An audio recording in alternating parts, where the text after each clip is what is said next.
From Montana's news leader, this is the MTN Noon News.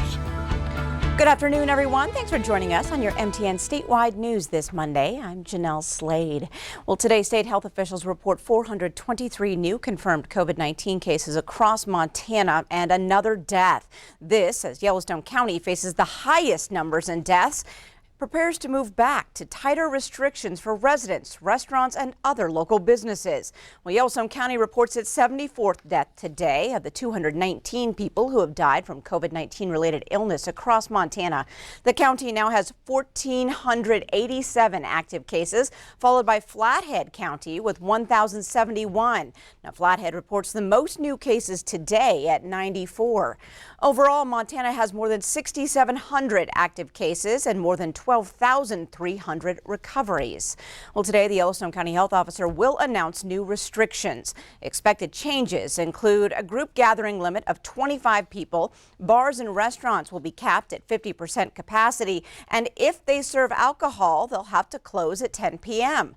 Churches and places of worship will only be allowed to fill 25% of their buildings. The new rules are being put in place because of the infection rate here in Yellowstone County. The average daily rate increase for every 100,000 Yellowstone County residents is now at 61.7. That's making things difficult for local hospitals, which are at least 90% full.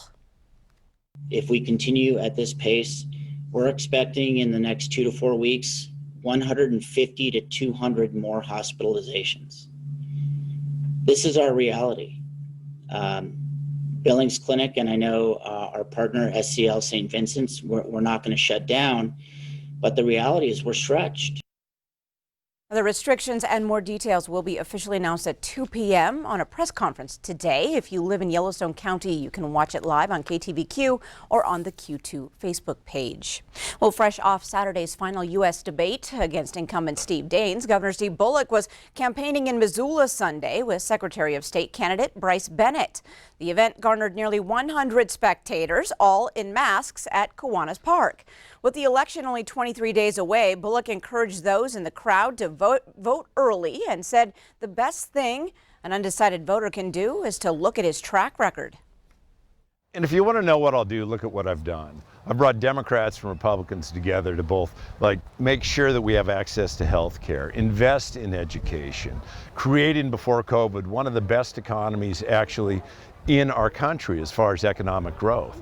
And those are the things that I want to take to Washington, D.C., because I do think it's broken. I think it represents, unfortunately, the special interests and just petty partisanship, and we can do so much better.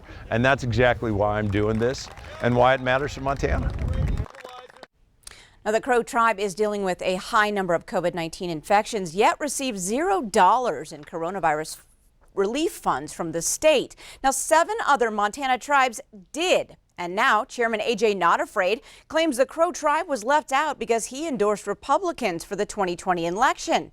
Governor Steve Bullock has the power to distribute that relief money, and Not Afraid endorsed Senator Steve Daines. Now, the governor's office, responding to the Crow tribe claim, says the Crow tribe never applied for any grants. The state says money is set aside for the tribe if leaders choose to submit an application. And results are in for the Crow tribe's primary election. A.J. Not Afraid is the only incumbent moving on to the general election. He'll be challenged by Frank Whiteclay in November. Paul Hill and Lawrence DeCrane will vie for vice chairman. In the secretary race, Vice Secretary Sean Backbone and Levi Black Eagle will face off. Janice Whiteman and Yvonne Littlelight Medicine Tail Jr. are the vice secretary candidates. The Crow general election is November 7th. Well, up next on the Noon News, we get a sample of how one Montana vineyard is doing in spite of the recent weather and fires in California. But first, meteorologist Ed McIntosh is in next with your statewide weather forecast.